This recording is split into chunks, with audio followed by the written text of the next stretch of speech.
नमस्कार दोस्तों, मैं हूं सम्राट कुमार। आप देख रहे हैं इन्फो अब इंडिया चैनल। यहाँ पे डीएलएड के एडमिशन के बारे में बात करने वाले हैं कि आप लोगों का जो एग्ज़ाम है वो कब होने वाला है, उसके साथ ही रिजल्ट कितने समय में जारी कर दिया जाता है, उसके अलावा सरकारी कॉलेज में एडमिशन के लिए आप लोगों को कितना नंबर चाहिए, उसके साथ ही आप लोगों का प्राइवेट कॉलेज में अगर जो एडमिशन होता है तो उसमें कितना नंबर चाहिए, प्राइवेट कॉलेजेस कितने हैं, उसके साथ ही सरकारी कॉलेजेस कितने हैं, काउंसलिंग में क्या क्या डॉक्यूमेंट्स लगते हैं, वो आप लोग कैसे बनवाएंगे, इस सभी डिटेल के बारे में जानने वाले हैं। हमारा काम क्या होता है कि सही जानकारी आप लोगों को बताएं। सही जानकारी के लिए आप मेरे चैनल को सब्सक्राइब कर सकते हैं, बेल आइकन को प्रेस कर सकते हैं। यदि आपको ये वीडियो अच्छा लगा हो तो लाइक जरूर करिए। तो चलिए बताते हैं आपको कि क्या क्या डिटेल्स हैं। सबसे पहले हम बात कर लेते हैं कि एग्ज़ाम कब होने वाला है। तो एग्ज़ाम आप लोगों का जो है वो 27 फरवरी को बताया जा रहा है कि होगा, लेकिन ये 27 फरवरी को एग्ज़ाम नहीं हो सकता है, क्योंकि जो है यहाँ पे एग्ज़ाम का जो शेड्यूल है वो लगभग 1 महीने में आप लोगों का एग्ज़ाम नहीं दिया जा सकता है, क्योंकि डेट भी एक्सटेंड किया गया है। तो आप लोग समझेंगे कि ये जो एग्ज़ाम होने वाला है वो लगभग 2 महीने के मतलब 2 महीने के बाद ही होगा। 2 से 3 महीने लगेंगे ही इसको एग्ज़ाम देने में। पिछली बार क्या हुआ था कि लगभग 2 महीने के बाद एग्ज़ाम ले लिया गया था। तो ऐसे ही इस बार भी होगा, क्योंकि पिछली बार भी एक्सटेंड किया गया था और डेट भी जारी किया गया था एग्ज़ाम का। अब बात करते हैं हम लोग कि कैसे आप लोगों को पता चलेगा कि आप लोग फेल हैं या पास हैं।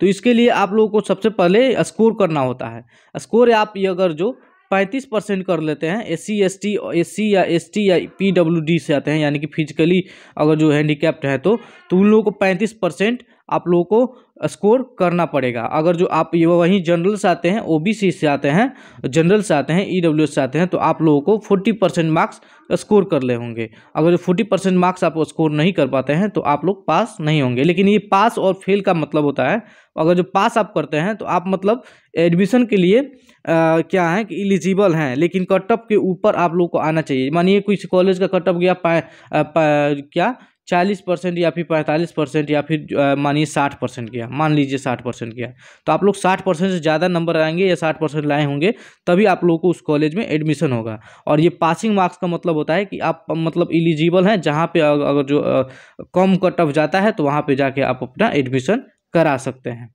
यहाँ पे गवर्नमेंट कॉलेजेस की बात की जाए तो यहाँ पे गवर्नमेंट कॉलेजेस कितने हैं, 52 हैं, और इनमें जो सीटें हैं वो 9100 सीटें हैं, 9100 सीटें हैं। वहीं अगर जो बात किया जाए डाइट कॉलेजेस की, तो डाइट कॉलेजेस कितने हैं, 300 प्लस डाइट कॉलेजेस हैं, और वहाँ पे आप लोगों का 21,600 सीटें जो है वो वहाँ पे रिजर्व है, यानी कि 21,600 सीटें जो है वो प्राइवेट की हैं, और उसके बाद सरकारी की मैंने बताया ही 9100 सीटें हैं जो कि सरकारी कॉलेजेस में हैं। सब मिला के जो सीटों की बात करें तो यहाँ पे 30,600 सीटें जो हैं उन पे क्या होता है कि एडमिशन लिया जाता है डीएलएड में, और उसमें सरकारी कॉलेजेस भी हैं, और यहाँ पे जो है प्राइवेट कॉलेजेस के बारे में भी मैंने बताया आप लोगों को। अब बात करते हैं कि अब आपका एग्ज़ाम जब हो जाता है तब उसके बाद से रिजल्ट कितने समय में जारी किया जाता है।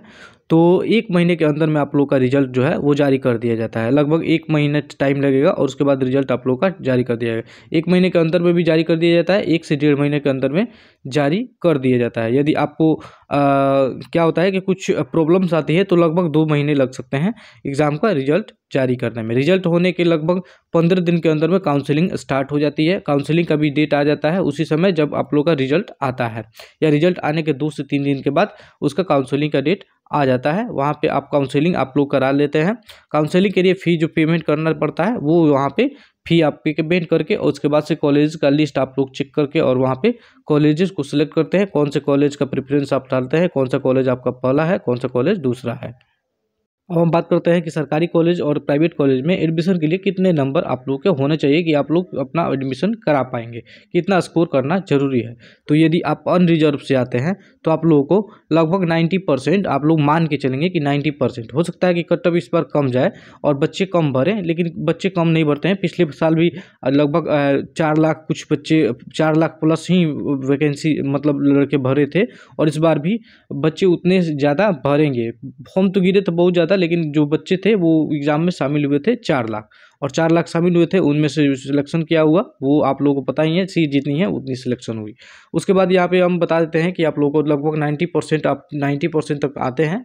अगर जो आप लाते हैं अनरिजर्व है तो आप लोग सिलेक्शन ले सकते हैं। वही अगर जो बात किया जाए ओबीसी की, ओबीसी की या फिर ईडब्ल्यूएस की। तो ईडब्ल्यूएस का आप बात करेंगे तो यहाँ पे 80 से 85% मैं मानूंगा, 80 से 85% आप लोग अगर जो ला लेते हैं तो आप लोगों का जो है वो सिलेक्शन गवर्नमेंट कॉलेज हो जाएगा।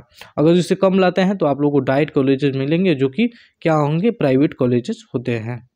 और यदि आप ईबीसी से आते हैं, ईबीसी कैटेगरी से आते हैं तो यहाँ पे लगभग 78 से 80% आप लाएंगे तभी आप लोगों का गवर्नमेंट कॉलेज में एडमिशन होगा। अदरवाइज अगर जो आप प्राइवेट कॉलेज में एडमिशन लेना चाहते हैं तो 70+ लाते हैं तब भी आप लोगों का एडमिशन हो जाएगा। प्राइवेट कॉलेज की बात कर रहे हैं हम। वहीं अगर आप एससी से आते हैं और एसटी से आते हैं तो आप लोगों को क्या समझ में आया कि यहाँ पे आप लोगों का लगभग 70+ आप लोग लाते हैं तो आप लोगों का एडमिशन जो होगा वो गवर्नमेंट कॉलेजेस में हो जाएगा। अदरवाइज आप 60 से 65+ लाते हैं, परसेंट लाते हैं, तब आप लोगों का एडमिशन क्या होगा कि आप लोगों का प्राइवेट कॉलेज में हो जाएगा। उससे कम भी लाते हैं तो प्राइवेट कॉलेज में SC ST का एडमिशन हो जाता है। आशा करता हूँ ये वीडियो आप लोगों के लिए अच्छा लगा हो। अगर कोई भी दिक्कत हो, कोई भी जानकारी अगर जो कुछ गड़बड़ हो गया हो या फिर कुछ जानकारी नहीं बताया है हम, तो आप मेरे कमेंट बॉक्स में कमेंट करिए, मैं आपको ज़रूर बताऊंगा। सो धन्यवाद इस वीडियो को देखने के लिए और मिलते हैं अगले वीडियो में। तब तक के लिए बाय बाय।